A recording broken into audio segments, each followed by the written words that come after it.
Harry's wife. More of her absolute whoppers. Hello, I'm H.G. Tudor. Harry's wife regularly lies. Her lies are her truth. Many people find this extraordinary and believe she knows full well that she's lying. But if you think about it, if she did know that she was lying, she wouldn't tell such outrageous whoppers, which have become more and more easy to disprove. Furthermore, she would recognise that she now has essentially an army of internet fact checkers alongside the media who watch and listen and then immediately look to see whether what she has said or done is accurate or truthful.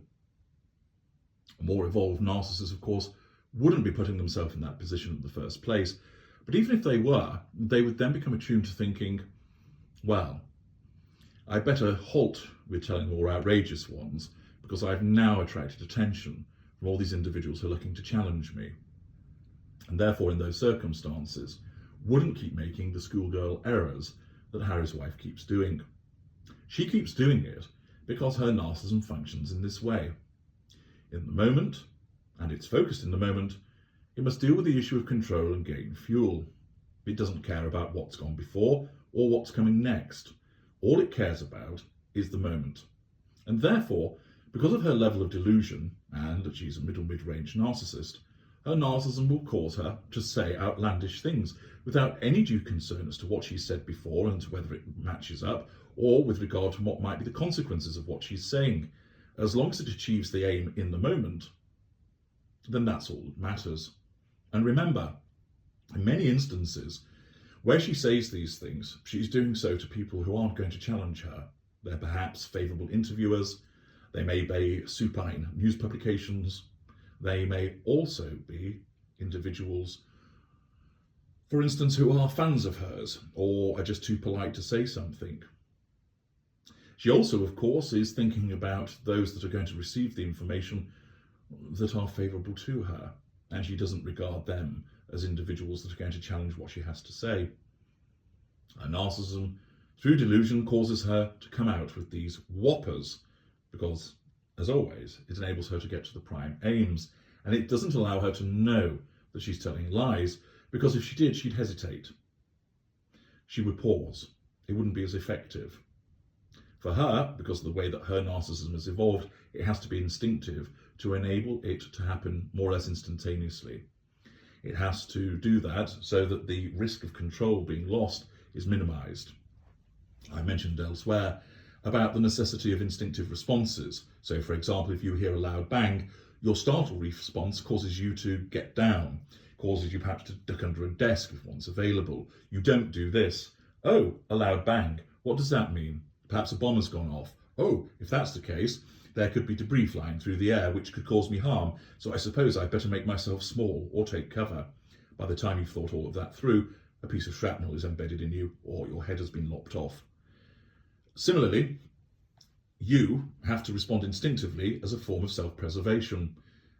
The narcissism is a self-defense mechanism. It is there to preserve the status of the narcissist. And for the lesser and mid-range narcissists, this must be done by means of instinct. They lack, if you will, for want of a better description, the narcraft to do it in a manner whereby they are aware of what they are doing. So what other whoppers has Harry's wife provided to us? Well, she explained that she felt objectified at the Deal or No Deal show. Yes, so objectified she did it for 32 or 36 episodes. So objectified she knew full well what the gig involved. So objectified she was there grinning throughout every appearance that she made. She clearly didn't feel objectified at all. She enjoyed it, lapping up the fuel, asserting control, albeit of course subconsciously. And it's only afterwards, when she's trying to paint herself as a feminist and some kind of bananitarian, that she has to revise this history in order to fit in with what she's trying to do now. She claimed that she repeatedly had to climb out of the back of her car because the door didn't work. That was contradicted by the information provided by her father, and we also learned, of course, that this was demonstrative of what she had seen in an advert involving Catherine Zeta-Jones. Character trait acquisition once again. She claimed that she felt suicidal, yet again that didn't stack up. First of all, her husband's an advocate for mental health and a prince of the realm. Therefore, he would have easily been able to see that there was something wrong and, moreover, take action to help her. At the time, she was purportedly pregnant and therefore under the care of various doctors, who also she could have turned to. She had a staff of 14 that were there to help her fit in, and at the end of the day, she had access to perhaps call friends and family. To say that she was unable to access help and it was denied simply doesn't stack up with the evidence that's available. She explained that the royal family didn't make her feel welcome and accommodate her. Again, another lie. She was given a staff of 14 to help her integrate. She was, for instance, invited to Sandringham at Christmas, even though she wasn't married to Harry, a protocol situation that ordinarily would mean that she would not be invited. But the royal family allowed that breach in protocol or diversion from protocol to accommodate her. She was allowed to wear white at her wedding and have a massive train and veil. Again, those are things which ordinarily would not be allowed for somebody who was getting married second or third, depending on who you ask, time around. But she was accommodated in that regard. And there were many other instances whereby she was made to feel welcome. King Charles, then Prince Charles, walked her down the aisle because her father had not been invited or wasn't allowed to come, whichever version of events you look at. Is that the unwelcoming behaviour of a royal family? Of course, it's not. But she doles it out to suggest that they are unwelcoming because it needs to fit her narrative of being the victim and the pity plays. She claimed that she and old Ginger Bollocks left Britain for privacy. Ah, yes. Clearly, because ever since then, they've lived like hermits and recluses, never been seen by a camera lens or a film crew ever again. Utter nonsense. The behaviour thereafter demonstrates that this claim of privacy is one which is not tenable.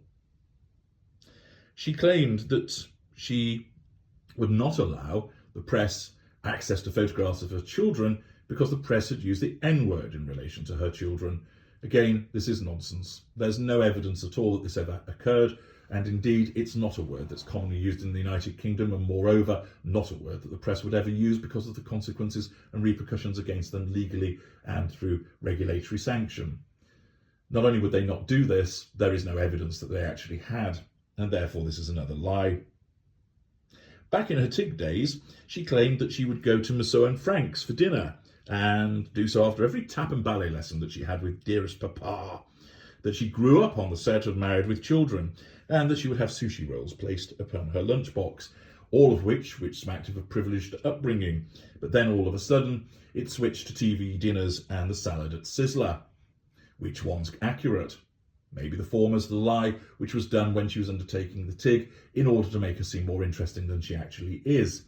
Or perhaps it was true, but then, in order to make herself seem more down-to-earth and relatable, she claims that she's had the TV dinners and the salad at Sizzler. Either way, she's telling porky pies. She claims, of course, that permission was granted to use the name Lilibet, the Queen's childhood nickname, which was then contravened and confirmed as not accurate by the palace. These are just another list of the very many untruths issued by Harry's wife, and she will continue doing it because her narcissism is not going to let her stop. Let me know the other ones that you know about in the comments section. I'm HG Tudor. Thank you for listening.